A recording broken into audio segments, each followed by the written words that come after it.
وبركاته. أعوذ بالله من الشيطان الرجيم. بسم الله الرحمن الرحيم. الحمد لله رب العالمين، والصلاة والسلام على أشرف الأنبياء والمرسلين وعلى آله وصحبه أجمعين. سبحانك لا علم لنا إلا ما علمتنا إنك أنت العليم الحكيم. رب اشرح لي صدري ويسر لي أمري واحلل عقدة من لساني يفقهوا قولي. أما بعد. Pengurusi dan ahli jabatan kuasa masjid, tuan-tuan imam, seterusnya muslimin dan muslimat, para jamaah yang dirahmati Allah sekalian.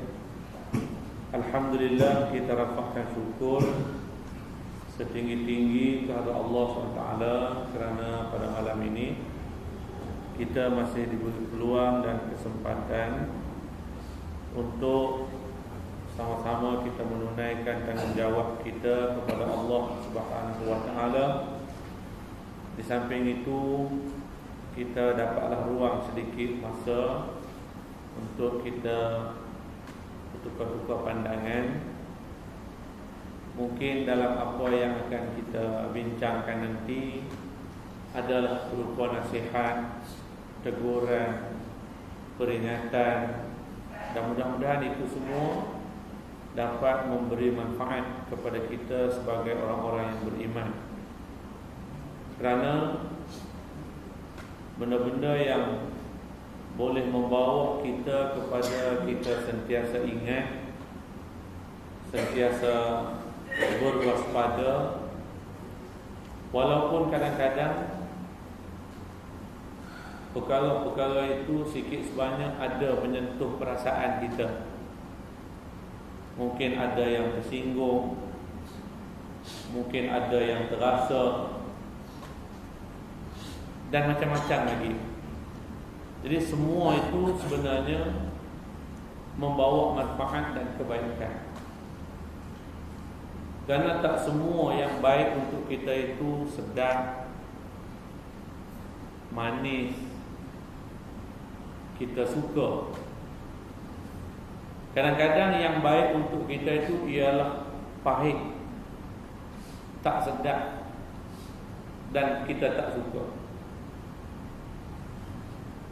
Oleh yang demikian, dalam kita bertazkirah ini, mungkin yang baik untuk kita itu banyak yang berupa pahit, banyak yang tak sedap, banyak yang tak mengikut cita rasa kita. Tapi sebenarnya itulah yang mendatangkan kebaikan dan membawa manfaat pada kita. Jadi para hadirin sekalian, mungkin dalam apa yang akan kita bincangkan nanti adalah perkara yang berunsur begitu. Nah, baik, malam ni kita sambung hadis yang ke-30. Tajuknya menziarahi orang yang sakit. Apa yang kita baca daripada hadis ini nanti, pertamanya nak menjelaskan kepada kita, inilah dia akhlak Rasulullah sallallahu alaihi wasallam, dan inilah dia perkara yang dianjurkan oleh Nabi kepada kita untuk kita contohi atau kita tauladani. Kerana Allah bangkitkan Muhammad itu untuk dicontohi, untuk ditauladani. Innama bu'istu liutammima makarimal akhlak. Sesungguhnya tidaklah dibangkitkan aku, kata Nabi, melainkan untuk dicontohi akhlak aku, dan apa yang aku nak tunjuk ini adalah menyempurnakan akhlak-akhlak kamu semua. Jadi kita baru saja cerita tentang maulid ini, maka antara yang patut kita ambil iktibar ialah mencontohi akhlak Rasulullah sallallahu alaihi wasallam. Bismillahirrahmanirrahim. an Abi Hurairah radhiyallahu anhu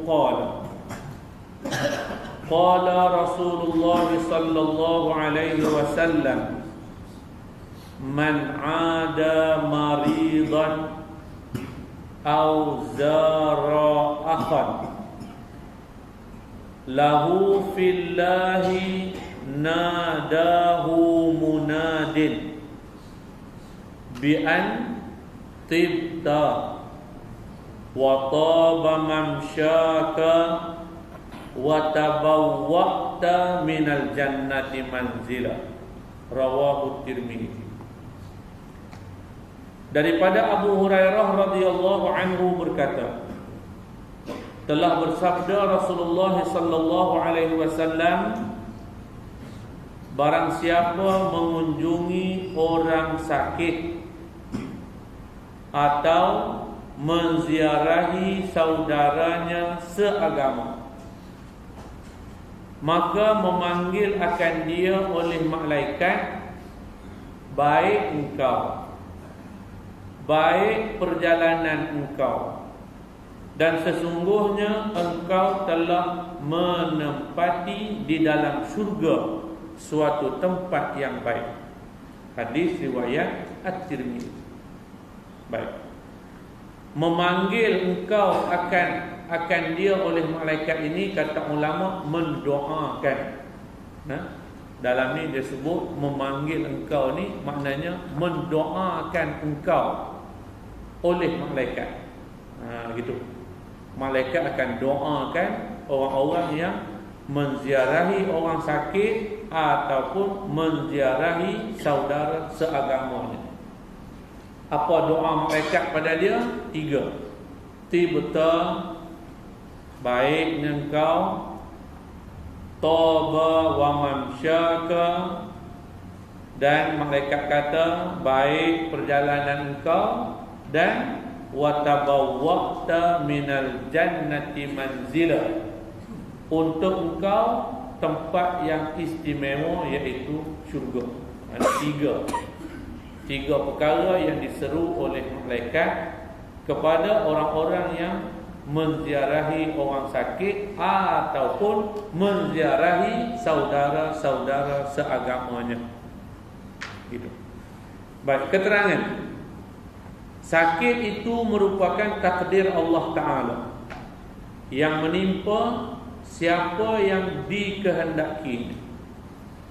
Tidak ada orang yang meminta untuk mendapat penyakit, tetapi bila penyakit itu menimpa kita, maka hendaklah kita bersabar, menerima takdir Allah Ta'ala, dan juga hendaklah kita berusaha untuk mendapat rawatan yang baik supaya kita disembuhkan dari penyakit itu.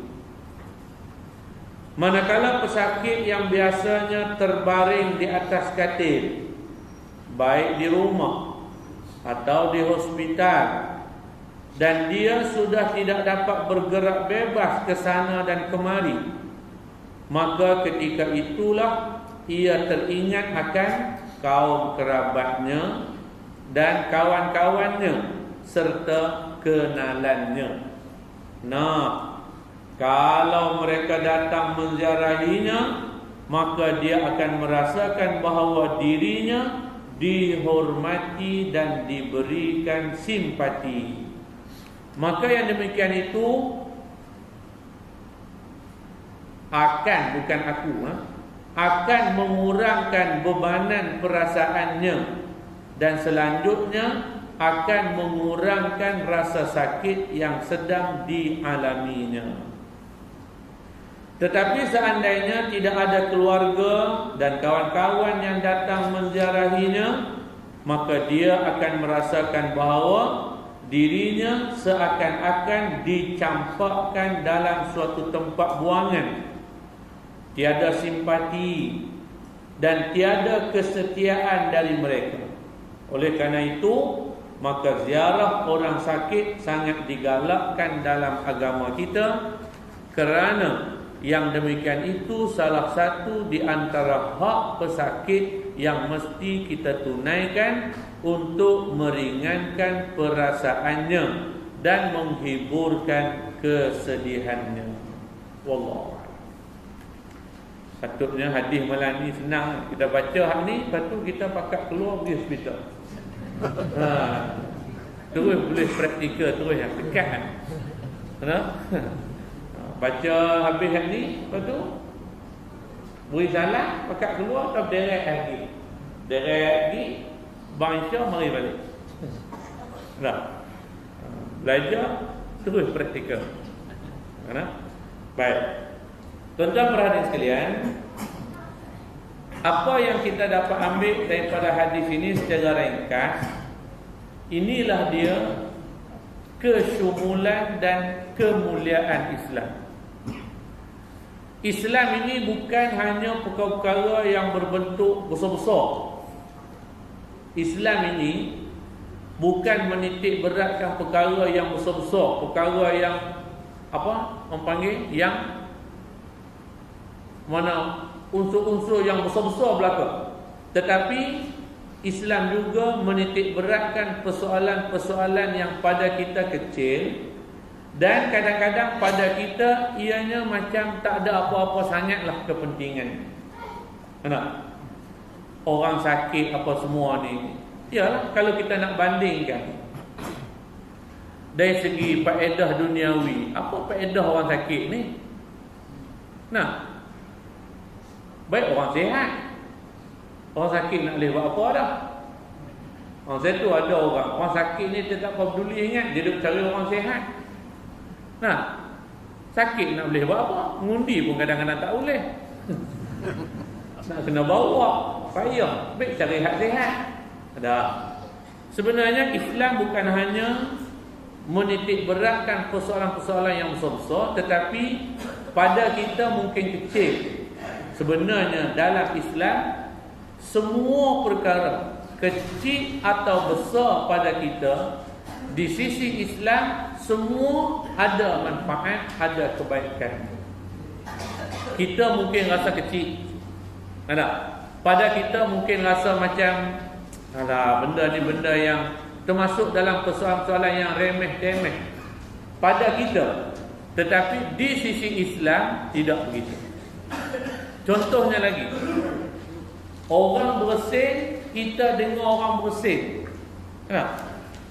Orang bersin, jawab orang bersin, alhamdulillah. Kita yang dengar ni, yarhamukallah.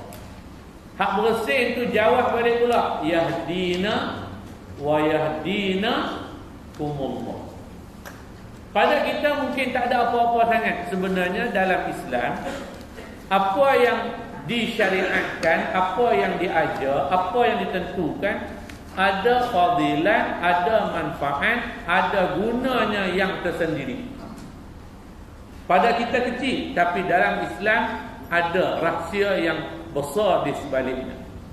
Begitulah juga dengan menziarahi orang sakit ataupun menziarahi saudara-saudara kita yang lain. Ada manfaatnya, ada fadilatnya, ada kelebihannya. Yang ada yang kita tahu, banyak yang kita tak tahu. Itu kata rahsia. Rahsia yang Allah SWT ada di sisinya, tak ada di sisi kita. Baik. Para hadirin sekalian, Nabi SAW tunjukkan pada kita akhlak dan sikapnya. Kalau kita rajin baca lah, tuan-tuan mungkin rajin baca, apa yang dipamerkan daripada akhlak Rasulullah yang kita baca dalam sirah, dalam kitab sejarah, dalam buku-buku cerita tentang sejarah Nabi. Nabi SAW, kalau bahasa kita panggil apa? Pantang dengar. Pantang dengar. Sehingga kan setiap kali selepas mayang subuh, Nabi akan menghadap ke belakang, Nabi akan tanya. Nabi akan tanya para jamaah, siapa di kalangan kamu yang bermimpi malam tadi? Tolong cerita mimpi kamu, aku nak takbirkan dia, nak tafsirkan dia. Jadi ada sahabat yang cerita, siapa di kalangan saudara mara kita yang sakit, tolong beritahu, kita pergi ziarah. Ini yang Nabi amalkan setiap selepas sembahyang subuh. Kerana apa? Kerana antara yang kita baca daripada sejarah akhlak Rasulullah ni, tak boleh dengar, pantang dengar ada orang sakit nak ziarah. Maka dengan akhlak itulah yang dianjurkan kepada kita oleh Islam. Apa dia? Ziarahlah orang yang sakit. Kerana orang sakit itu ada hak-haknya yang mesti ditunaikan. Oleh siapa? Oleh orang yang sihat. Orang sakit ada hak yang mesti ditunaikan oleh orang yang sihat. Oleh yang demikian, maka Nabi SAW menyebut kepada kita apa dia? Orang yang mengunjungi atau menziarahi orang yang sakit ataupun menziarahi saudaranya, sama aja. Hak sakit ke, hak tak sakit ke, ziarah itu mendapat fadilat yang besar. Apa fadilatnya? Didoakan oleh para malaikat. Bukan senang. Malaikat tolong doa lebih afdal daripada ustaz-ustaz tolong doa. Kita boleh doa, ustaz pun berasa ni dah. Malaikat tolong doa lebih afdal daripada doa tok-tok guru. Malaikat tolong doa lebih afdal daripada doa orang-orang alim. Doa malaikat. Dan doa malaikat untuk orang yang ziarah ni, dia tak gaduh minta. Dia buat saja akan didoakan terus oleh malaikat. Tak payahlah nak bawa air ke, tak payahlah. Buat saja terus akan didoakan oleh para malaikat. Apa doanya? 3. Pertama, malaikat akan doakan dia, malaikat akan kata kepada dia, tibta, orang baik kamu. Malaikat kata kat kita orang baik. Bila malaikat kata, kata-kata malaikat ini akan dipersetujui dan disokong oleh Allah. Rekomen yang hebat.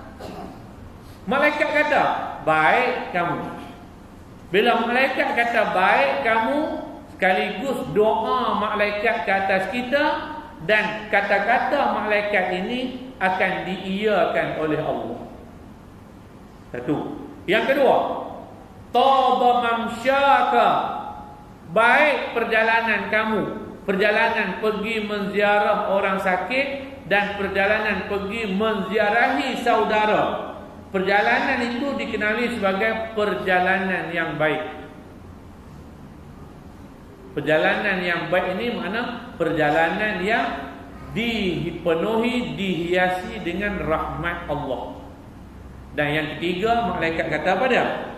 Wa tabawwa'ta minal jannati manzila, tempat kamu yang istimewa di syurga disediakan. Tabawwa'ta, disediakan untuk kamu, mana tempat istimewa syurga untuk kamu. Bila malaikat yang rekomen, diiyakan oleh Allah. Ini kata ganjaran yang besar. Habis-habis tak ada pun kita ambil hak ni jadi ya. Tak ada buat kerja apa, tak ada nak pergi ke mana, ambil hak ni. Ziarah. Tu kata macam kita dekat kita ni, menderu. Pergi ya. Buat tak ada nak round. Ramai orang sakit. Dah habis tak ada apa-apa dah. Kadang duduk saja, tak tahu nak pergi ke mana, tak tahu nak buat apa. Ambil peluang ini.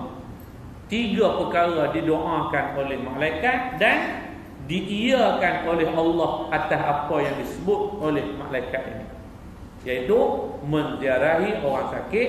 Dan sebenarnya sama dengan kita menziarahi saudara seagama dengan kita. Ziarah kawan-kawan, ziarah saudara mara, ziarah. yang seagama dengan kita ni pun sama. Betul, kalau kita ziarah orang yang bukan Islam macam mana? Ziarah orang yang bukan Islam macam mana? Dapat ke tak peluang ni? Dapat ke tak habuan ni?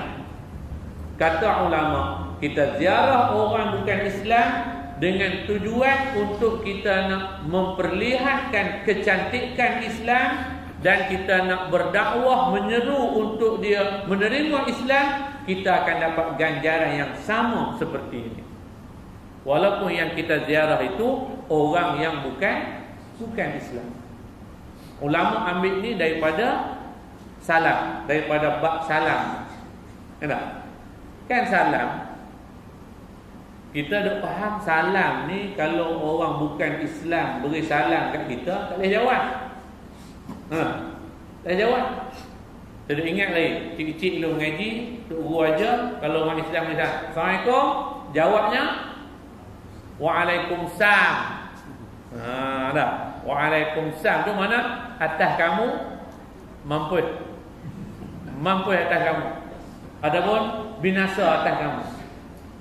Rupanya ada pandangan ulama menyebutkan boleh kita menjawab salam daripada orang kafir dengan tujuan kita nak memperlihatkan kecantikan Islam dan menarik perhatiannya tentang kemuliaan Islam.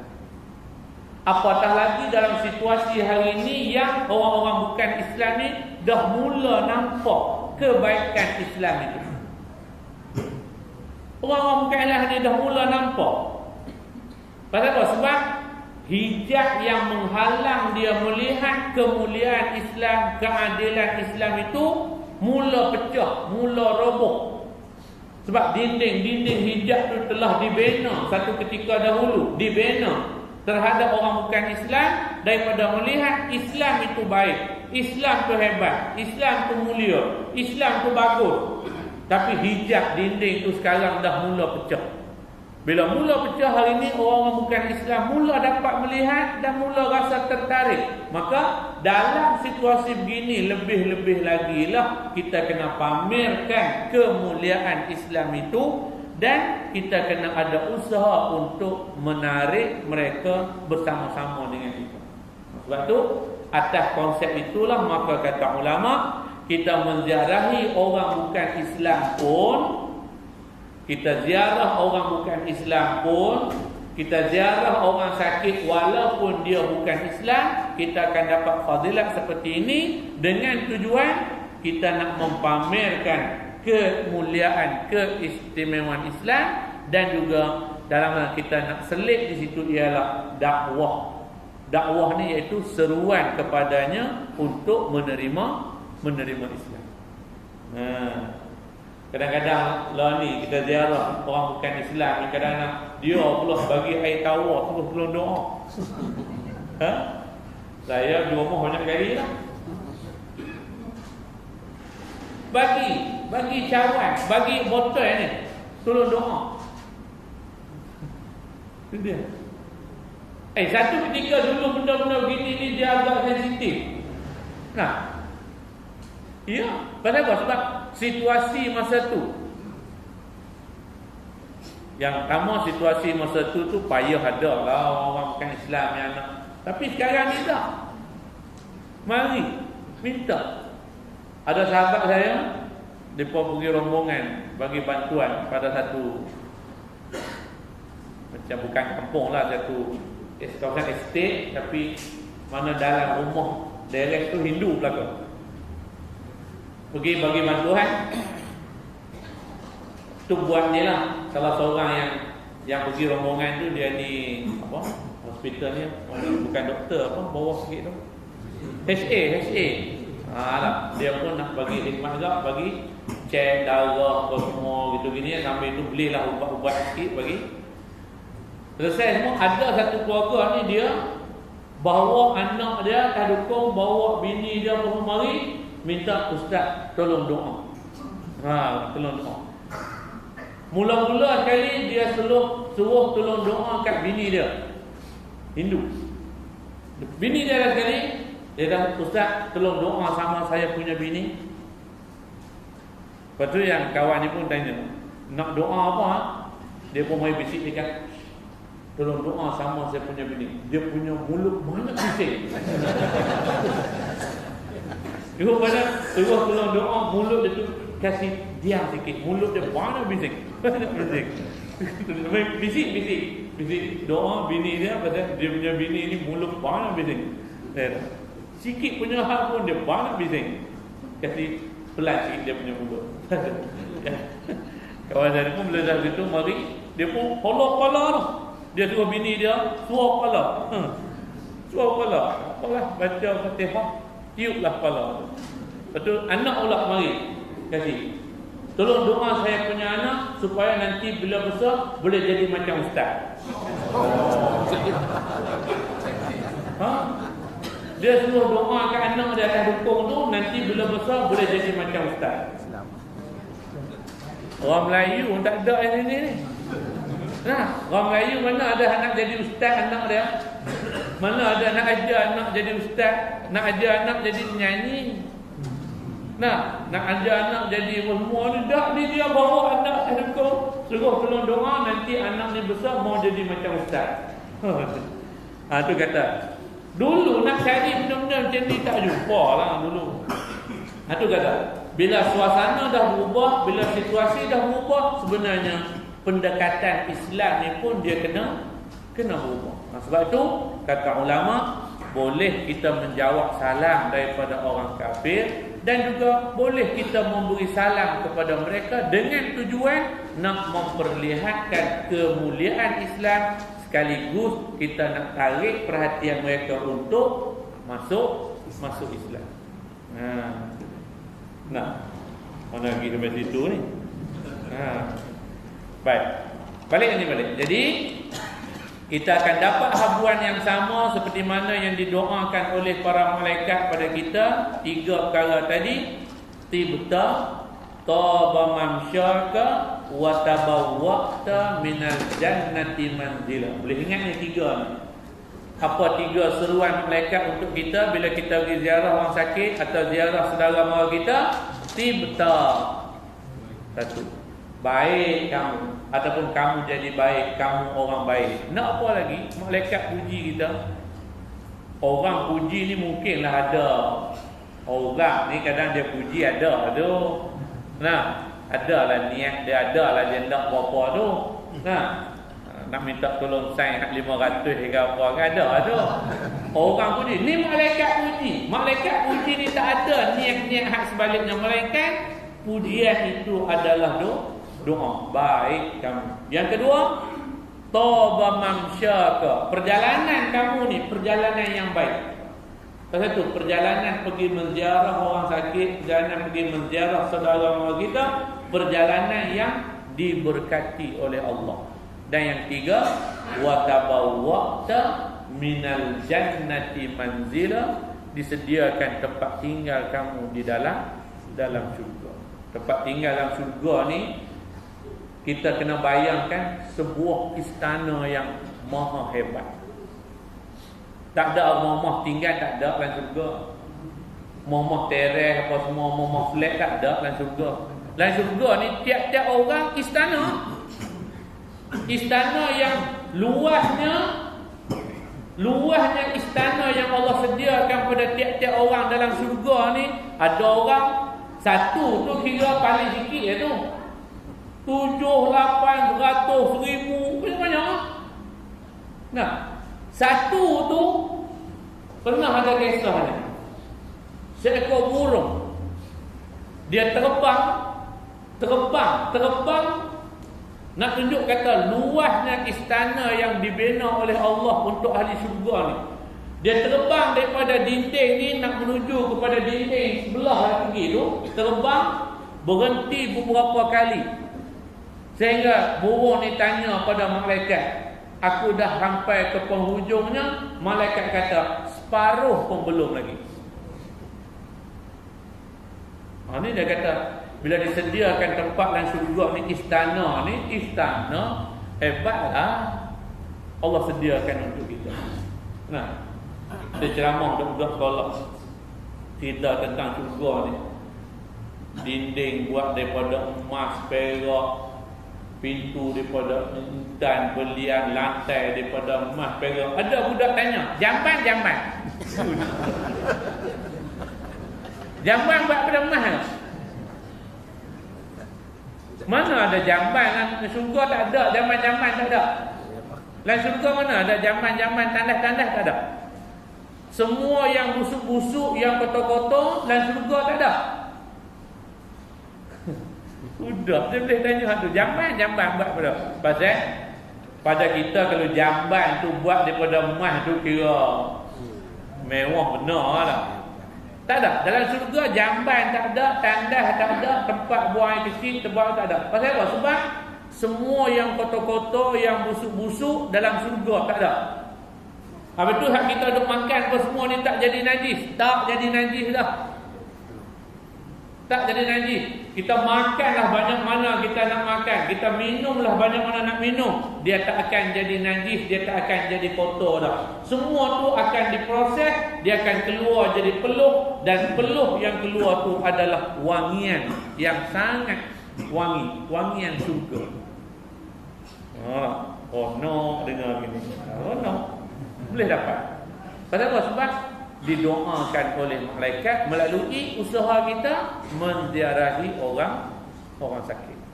Lepas ni bolehlah kita fikir-fikirkan yang tu, ada dengar dapat berita orang sakit tu, kita ziarah.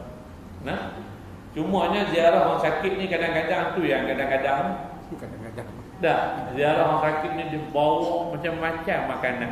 Dah lah orang tu kena pantang. Kawan tu dah kena pantang, bawa dengan tu dengan ni.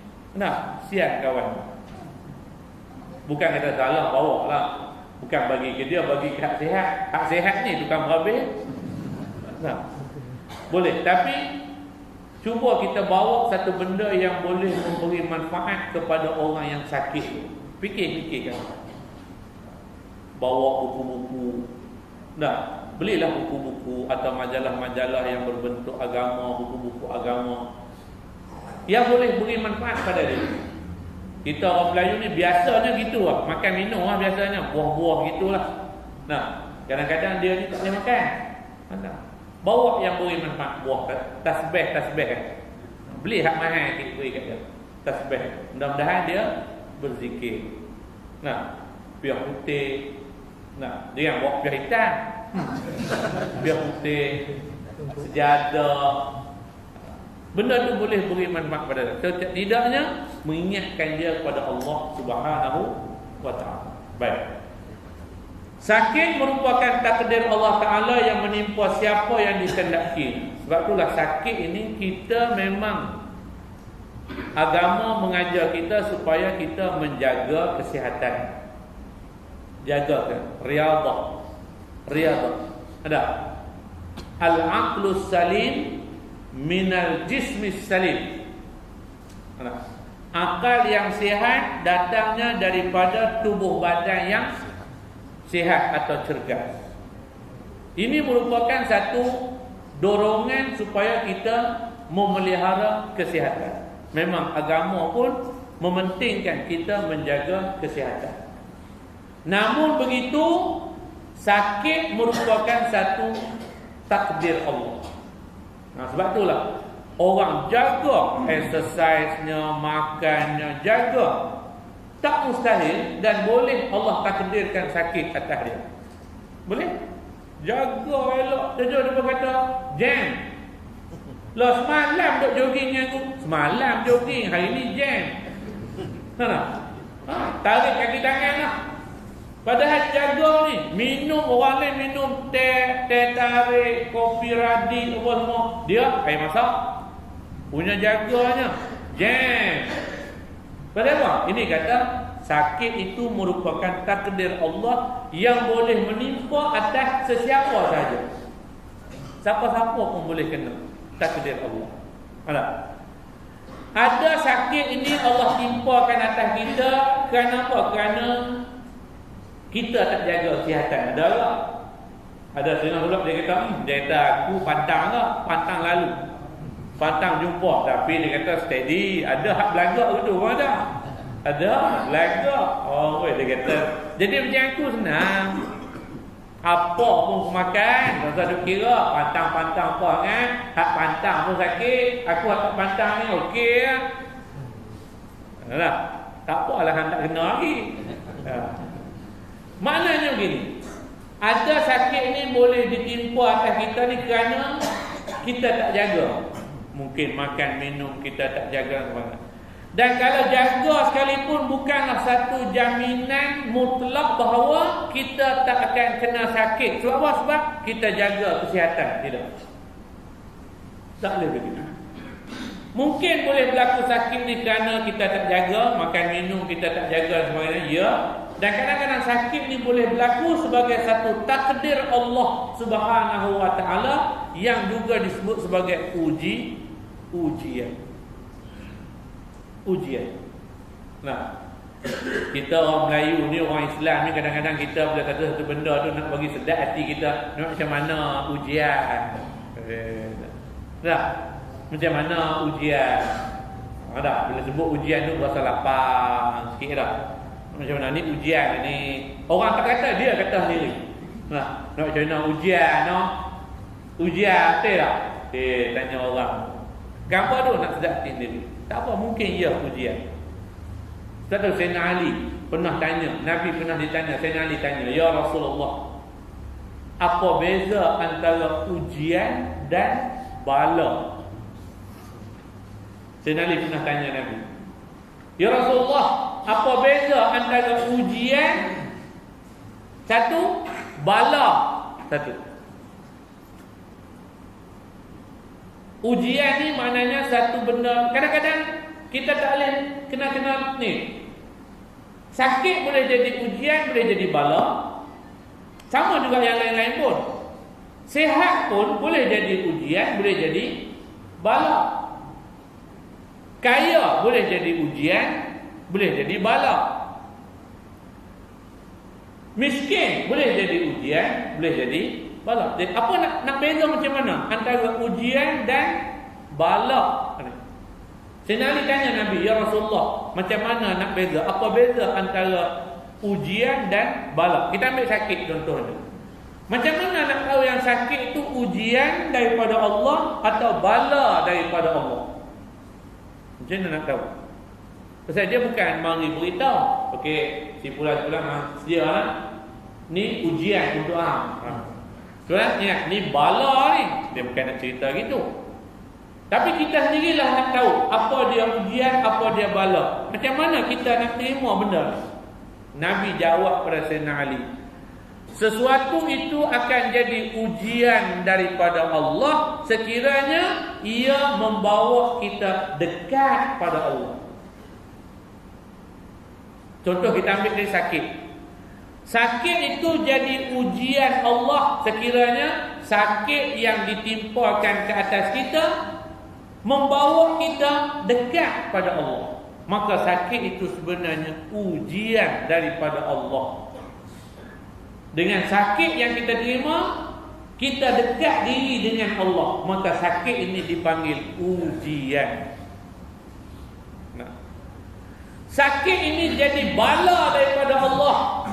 Macam mana? Sakit yang kita terima menyebabkan kita makin lupa Allah, kita makin jauh daripada Allah. Jadi pengajarannya daripada benda ni, apa yang ditanya oleh Sayyidina Ali karamallahu wajhah ini, nak mengajar kita apa dia? Sebab tu kita kena bersedia menerima sesuatu itu. Jadikanlah apa saja yang kita terima daripada Allah sebagai ujian, bukan sebagai bala. Mungkin Allah bagi pada kita sakit, maka sakit itu jadikan sebagai satu jalan, sebagai satu peluang untuk kita nak mendekatkan diri dengan Allah. Sama lah juga Allah bagi kita sehat. Jadikan sehat yang Allah bagi itu sebagai ujian untuk kita dengan kita mendekatkan diri dengan Allah. Apa-apa pun dia begitu. Sebab tu kata tadi ni, bukan semua yang kita suka itu baik untuk kita. Dan bukan semua yang kita tak suka tu tak baik untuk kita. Boleh jadi yang kita suka tu, yang kita nak, yang kita suka tu, dia tak baik untuk kita. Baik tak baik itu adalah di atas ketentuan Allah, bergantung kepada persepsi kita. Kalau kita terima satu benda tu yang kita suka tu, kita terima, dan kita jauh, kita lupa, kita abai, kita ghalib, kita leka dengan Allah, maka yang kita suka tu jadi tak baik. Kita suka ni dapat, bila kita dapat yang kita nak, kita dapat yang kita suka, kita makin dekat dengan Allah, itu adalah baik untuk kita. Jadi kita ni lah nak kena hadapinya dengan cara yang betul. Dalam hadis kursi Nabi kata apa? Orang beriman ni urusan dia memang pelik. Pelik orang beriman ni. Dia punya style dia, dia punya gaya dia, dia punya cara berfikir dia, cara bertindak. Orang beriman ni pelik. Apa maksud pelik tu? Nabi kata, bila dia terima sesuatu kebaikan, dia akan bersyukur. Apa makna bersyukur? Ucap Alhamdulillah, syukur. Itu lafaz syukur, bukan bersyukur. Bersyukur ni maknanya apa dah? Kita terima sesuatu dan kita pulangkan balik kepada Allah dengan cara yang diredai. Contoh, Allah bagi pada kita rezeki, bagi rezeki lebih, katalah bagi duit lebih lah, senang bahas, bagi duit lebih. Kita gunakan itu untuk tanggungjawab kita, nafkah, sedekah, derma, mana kita pulangkan balik atau kita gunakan untuk manfaat yang diredai oleh Allah. Itu makna syukur. Orang beriman, dia dapat sesuatu yang baik, dia akan bersyukur. Dan bila Allah beri sesuatu yang tak baik atas dia, dia akan bersabar. Maknanya dua-dua benda tu bagi dia elok belaka. Baik pun elok, tak baik pun elok. Ni kata pelik urusan orang beriman. Tapi kebanyakan manusia macam mana? Kebanyakan manusia, bila dia dapat kebaikan, dia akan bersyukur, dia akan puji Allah. Tapi bila Allah bagi pada dia cukup-cukup aja, ataupun kadang-kadang Allah uji dia, Allah bagi yang tak cukup apa yang dia nak, tak dapat apa yang dia nak, dia akan hina, dia akan caci, dia akan maki, dia akan hamun Allah. Ni kebanyakan manusia, secara sedar ataupun secara tak sedar. Secara sedar tu, dia sedar apa yang dia buat tu adalah dilarang oleh agama. Tu secara sedar. Secara tak sedar, kadang-kadang dia rasa apa hak dia buat tu elok, padahal yang dia buat itu tak disukai oleh agama. Ada kadang-kadang daripada dia buat jenis baik bagi mampus buang Tuhan oi. Ada jenis. Nak pula bila dah berumur sikit dah, sakit lama, anak cucu tak mari tengok. Dia kata daripada hang duk seksa aku gini, hang bagi mampus lah Tuhan oi. Pasal apa? Sebab dia dah rasa putus asa. Baik. Tak ada orang yang minta untuk dapat penyakit, tetapi bila penyakit menimpa, hendaklah kita bersabar dan menerima takdir Allah, dan juga hendaklah berusaha untuk rawatan. Baik. Sakit ni konsepnya begini. Rawat penyakit, apa hukum kita merawat penyakit? Sakit kita rawat, hukumnya apa? Wajib, sunat, haram, makruh, harus. Pilih satu je, jangan ambil semua. Wajib. Ada jawapan lain? Harus. Ada jawapan lain ni? Tak ada. Baik. Berubat ataupun mendapat rawatan bila ditimpa sakit, hukumnya harus. Harus ni maksudnya apa? Nak berubat, tak berubat sudah. Harus kan? Baik. Maksudnya begini. Kalau dalam situasi kita sakit itu kita dekat dengan Allah dan kita rasa selesa dengan sakit itu. Payah ada lah. Tapi mana nak tahu di kalangan kita ramai-ramai ni kok ada hak gitu. Dia tak, aku rasa selesa lah dengan sakit. Sehat aku rasa leceh, aku rasa sakit syok lagi. Kalau kita rasa sakit itu kita boleh dekat dengan Allah. Dengan sakit itu kita ingat pada Allah selalu. Dengan sakit itu kita tak buat sangat. Lebih baik sakit. Sihat kita lupa, sihat kita jadi tak tahuan, sihat kita boleh pergi merata hala apa semua, kita tak peduli apa dah. Bila sihat, sakit kita boleh ingat pada Allah. Lebih baik sakit daripada sihat. Itu yang kata harus. Dah. Tapi kalau kita rasa dengan sakit tu kita menyebabkan kita jadi susah nak beribadah. Dengan sakit ni banyak halangan kita untuk kita dekat dengan Allah. Maka kita rasa sihat ni lebih baik kerana kita nak beribadat pada Allah senang, nak pergi mengaji senang, nak semayang senang, nak apa senang. Maka pada waktu itu mendapat rawatan adalah wajib atas kita. Asalnya berubat ataupun merawat ni harus hukum. Mana? Bergantung pada situasi kita. Kalau kita rasa selesa dengan sakit, dah kita tahu lah kita ni lagu mana lah. Oh, sehat, mana dekat rumah. Sana sini, sana sini, sana sini. Kadang mayang pun tak. Sakit sambil duduk mayang. Sambil duduk mayang. Nah, sakit aja dandan gua ambil Quran tak tepi dia. Sakit baru ada masa nak baca Quran. Kalau macam tu lebih baik sakit. Nah, sihat Quran pun tak ada baca. Sihat mayang pun tak. Lebih baik sakit pada. Dengan sakit itu mendekatkan kita dengan Allah. Cuba baca balik cerita Nabi Allah Ayub macam mana.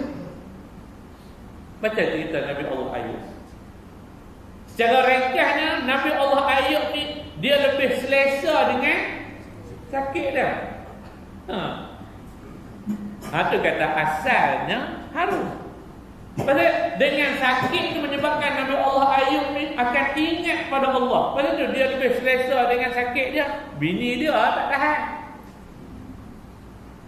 Dalam masa duduk sakit tu dia duduk jalin hubungan dengan orang lain. Perangai ni bukan bini zaman law ni pun ada, tak sakit pun dia buat. Tapi Nabi Allah Ayub ni dia lebih selesa dengan sakit, dia lebih rasa apa nama ni, tenang jiwanya dengan keadaan sakit dia. Jadi sebab itu dalam Islam hukumnya begitu. Tapi sekiranya sakit ini mengganggu kita untuk beribadat, ganggu kita nak buat ibadat jadi ganggu, nak apa semua jadi ganggu, mengganggu kita, maka daripada keadaan begitu kita kena ikhtiar, kita kena cari jalan, kita kena cari rawatan untuk sihat. Kenapa? Dengan sihat memudahkan kita beribadat.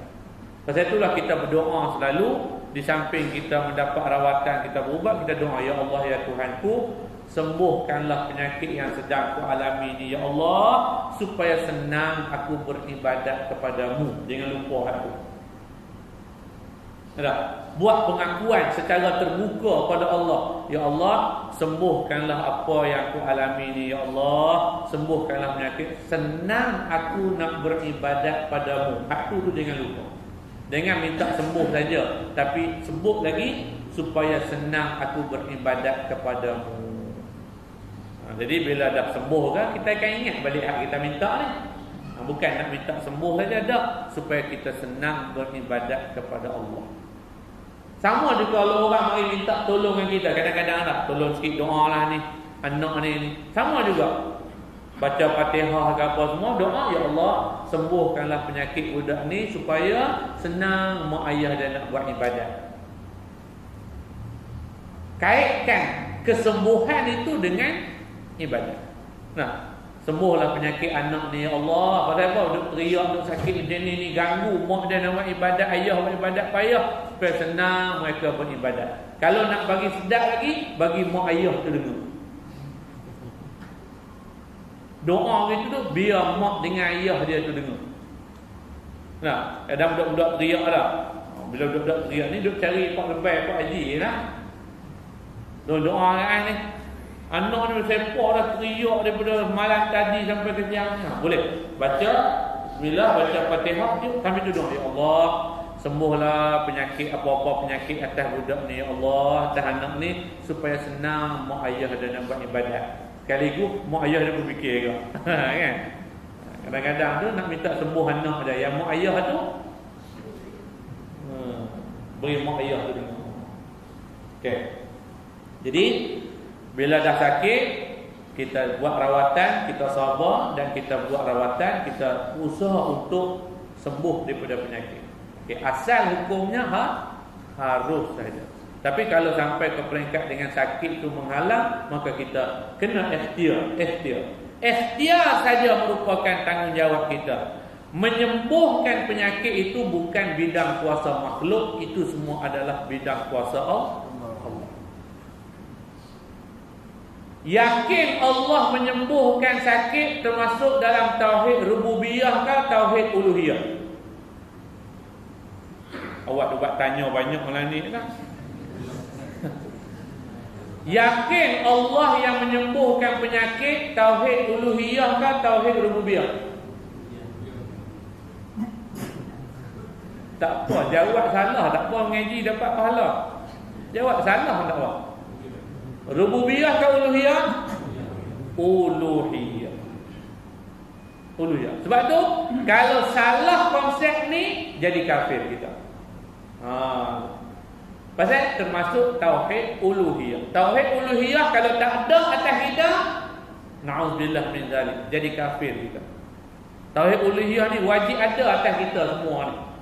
Nah, dan tauhid uluhiyah ni tak ada pada orang-orang kafir. Sebab tu yakin kepada penyembuhan penyakit ni adalah Allah yang menyembuhkan, bukan ubat, bukan tok bomo, bukan tok pawang, bukan tuan doktor, bukan tok bidan, bukan semua.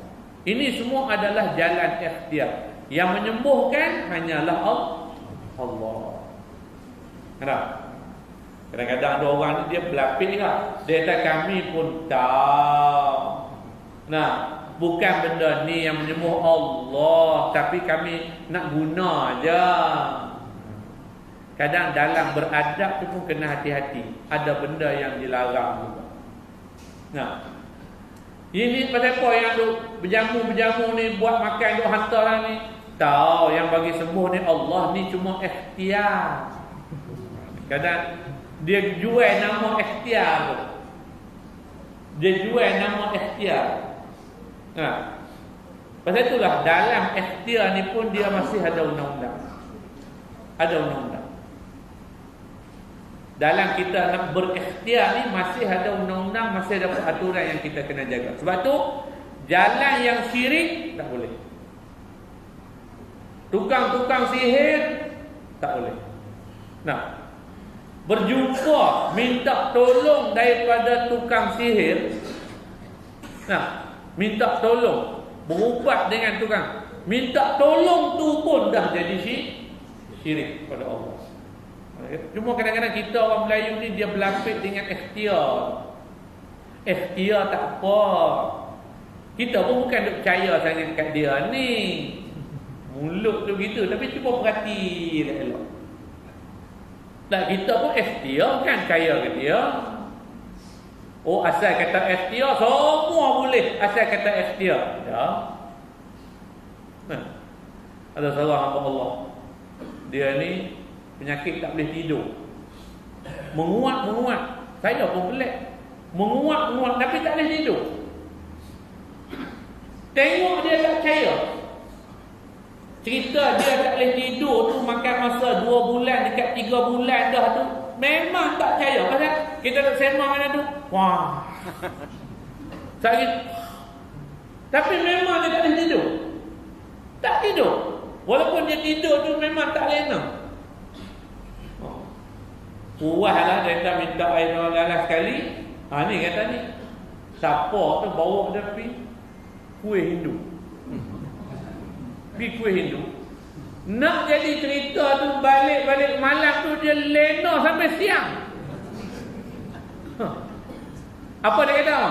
Duk berubat cara ni dah tak ada, rupanya dia nak cara ni pula. Tu kata.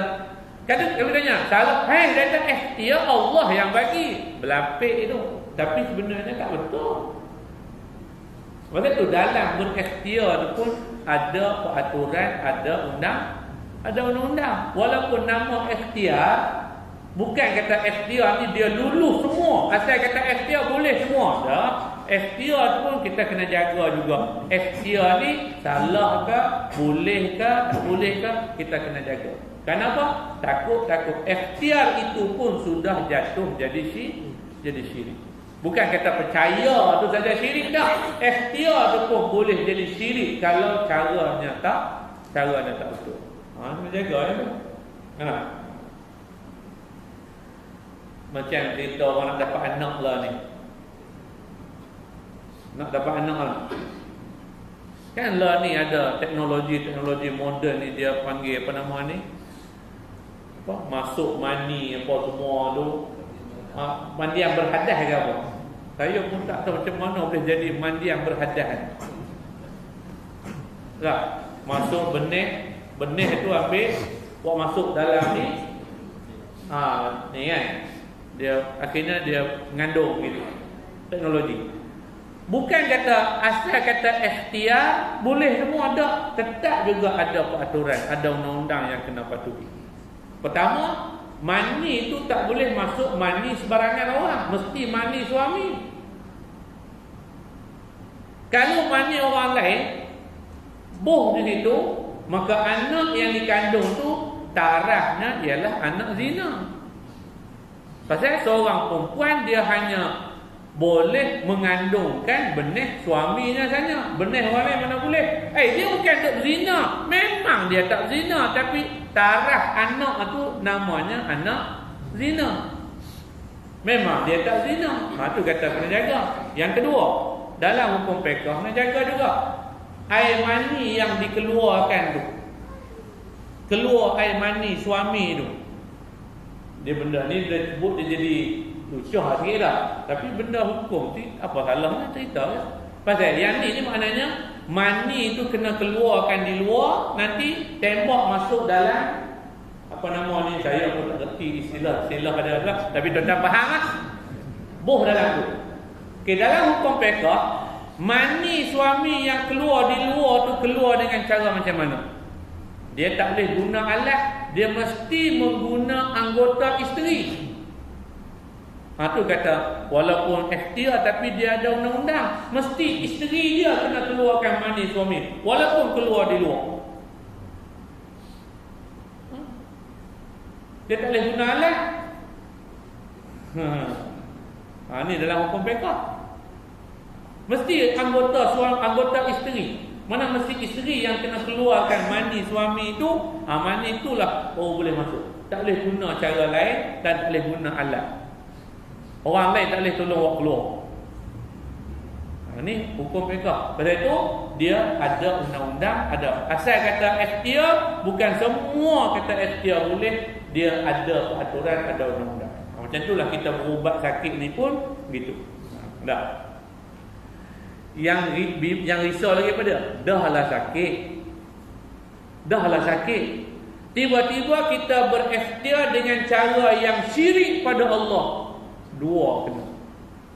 Sakit satu hal dah, syirik pada Allah satu hal lagi. Ni secara kita tak salah. Sebab tu kita sakit, memang sakit, tanyalah siapa hak sakit pun secara umumnya nak sembuh. Kau tanya dia nak cepat ke nak lambat? Tanya orang sakit, nak sembuh cepat ke nak sembuh lambat?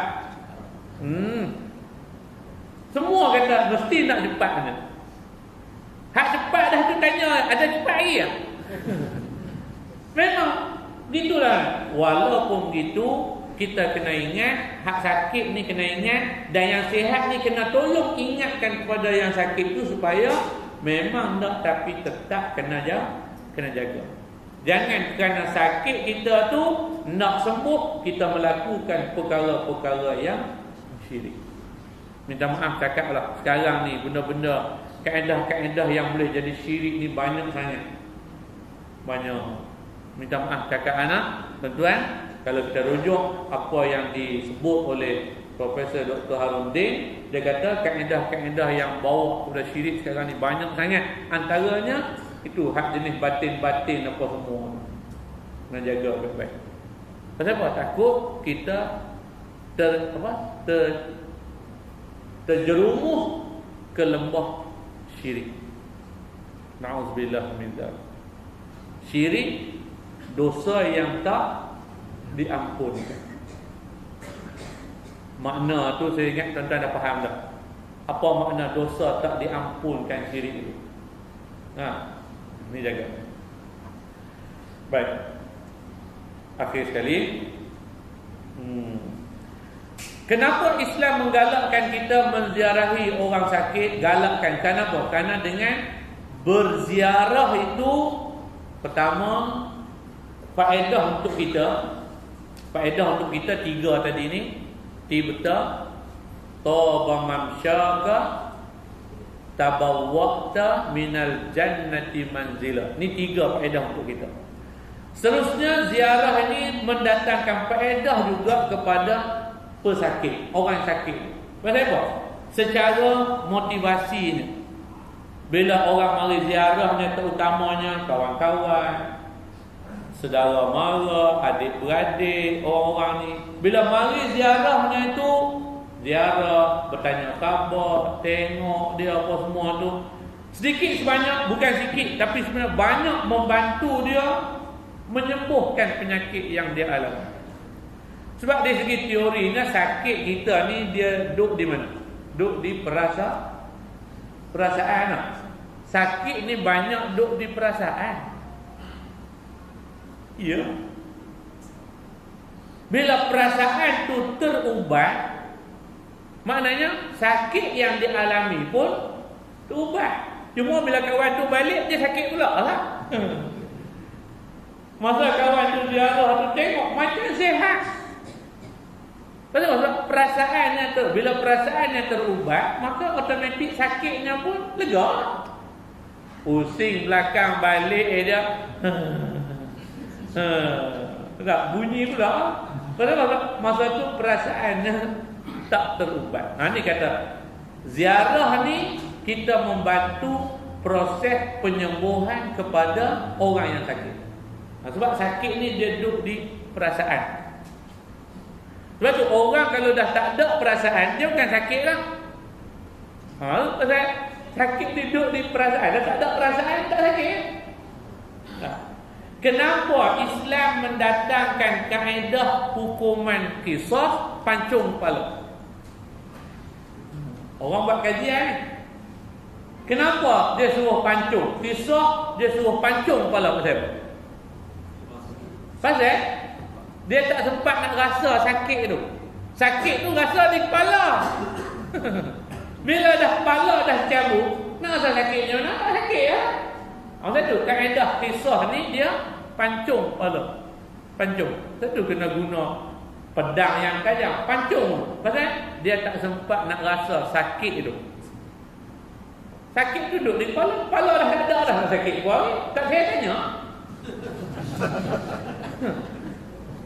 Tak ada. Pasal rasa tu dah tak ada. Pasal rasa ni, perasaan ni di kepala dah.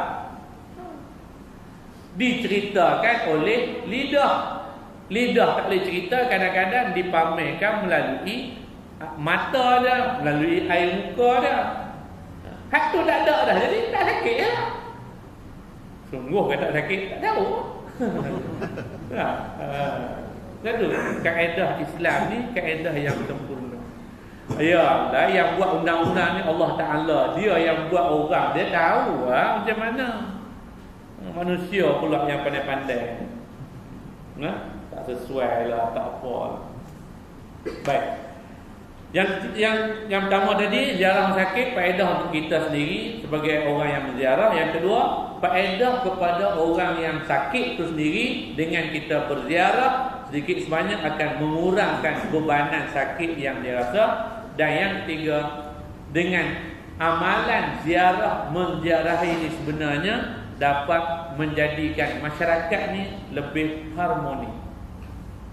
Amalan ziarah menziarah. Sebab itu dalam Islam, amalan ziarah menziarah ini sangat dituntut. Walaupun dituntut, dia tetap kena jaga adab-adabnya. Sebab dengan amalan ziarah menziarah ini, dia mempamerkan sebuah masyarakat yang harmoni, masyarakat yang tenteram, masyarakat yang aman. Amalan ziarah menziarah. Sebab tu hari ni tengok, bila amalan ziarah menziarah sekarang ni agak hampir-hampir tak ada lah, kita kata sekarang ni. Sebab tu masyarakat kita jadi macam tak ada kesatuan. Sekarang ni amalan ziarah menziarah ni hampir-hampir tak ada, tapi hampir-hampir tak ada. Sebab tu tuan-tuan, cuba hidupkan balik amalan ini. Nah, setengah-setengah tempat dia cuba praktikkan macam raya lah. Raya, ziarah raya dan sebagainya. Sekarang ni dah hampir tak ada dah amalan ziarah menziarah ini. Cumanya yang ada hari ni, ni budaya. Mungkin daripada satu sudut boleh sesuai lah dengan situasi kita ni. Budaya open house, buat rumah terbuka. Memang daripada satu sudut kita nampak benda ni ada negatif dan ada positifnya. Kalau nak kata dari sudut negatifnya ialah tanpa open house tak boleh pergi. Itu dari sudut negatifnya. Dan kita sendiri pun jadi hari ni, dia ada buat open house, nak pergi rumah dia. Jadi gitu. Padahal amalan ziarah dalam Islam ni dia bukan gitu. Bukan semestinya orang jemput kita baru boleh pergi, tak. Kita kena pergi ziarah pada dia. Ingat dia, pergi ziarah. Lama tak nampak, pergi ziarah. Tapi oleh kerana budaya open house ni dah berleluasa, jadi orang bila tak ada open house rasa macam nak pergi ke mana dia ada jemput apa. Itu negatif dia. Tak ada buat open house, tak ada buat jemputan, tak boleh pergi. Salah begitu. Dalam Islam bukan begitu. Islam ni suruh kita ziarah saudara mara kita. Lama tak ziarah. Okey, itu dari segi yang negatif. Dari segi positif dia ialah kita buat open house ni kenapa? Kerana situasi kita hari ni. Situasi apa? Situasi kerja, kekangan masa. Sibuk sangat kita ni, mana ada masa. Nah, kalau main nak mari bila-bila masa saja boleh tengok rumah rupa dengan tongkang pecah. Ya, sungguh. Main kan suami kerja, bini kerja. Kalau mari ziarah bila-bila masa boleh tengok rumah rupa dengan tempat rumah sampah. Sungguh. Dalam rumah tu kira main. Kalau ada assalamualaikum dia tendang masuk bawah kerusi, tendang masuk tengok elok dia duduk. Bila duduk lama kita perasan tengok apa sofa ni baju dalam ada. Tengok rupanya kain batik, kain pelekat, merata cerok ada. Pasal apa? Ni kata kekangan masa lah ni. Rumah ni tak dapat nak diurus dengan cara yang teratur. Pasal apa? Sebab orang panggil apa? Bekerja. Suami kerja, isteri bekerja. Busy, sibuk. Ya. Dalam situasi begini, dari segi positifnya buat open house ni, ada positifnya. Apa dia? Kita panggil orang mari, maka orang pun bakal mari. Pasal nak mari ikut suka masa aja tak sesuai. Tak ada. Jadi, tuan-tuan sekalian, ambil benda ni, cumanya kalau bolehnya kita buatlah open house ini jangan tunggu musim. Kalau boleh jadualkan siap-siap sebulan sekali buat. Nah, time gaji dia buat open house. Kalau buat panggil saya kamu. Maksudnya kita jangan jadikan benda ni bermusim. Mana sebaik-baiknya kita buat selalu. Nabi SAW Selalu perintah minta isterinya masak makanan, jemput sahabat-sahabat datang makan. Sebab apa? Bila lama sikit je Nabi akan panggil, mari. Dia tak semestinya special-special dah. Ala-ala kadar pun tak apa. Biasa-biasa pun boleh. Nah, buat ada hari tu beli apa nama ni, pedak mana, suruh orang rumah goreng, panggil lah kawan-kawan tu rumah ni mari. Dah, goreng panas-panas pedak tu, baca kopi, panggil. Jadi ya, ala-ala kadar. Nak tunggu hak spesial-spesial mungkin kita tak mampu nak buat selalu, tapi buat. Mudah-mudahan hubungan ukhuwah Islamiah kita akan bertambah erat dan sekaligus akan melahirkan sebuah masyarakat yang harmonis. Itu kata faedah daripada ziarah menjaga. Jadi para hadirin sekalian, mudah-mudahan suasana-suasana begini ini akan wujud dan akan kita dapat praktikkan dengan lebih baik lagi. Sebab kadang-kadang tu bukan tak mau buat, tapi inilah yang panggil tadi ni, kekangan masa. Kadang-kadang tu nak buat tapi ekonomi ni, nah, tak cukup belanja. Gaji ni kira habis betul ya. Nak buat jamuan, buat kesyukuran pun mana ada dah. Tak ada lah.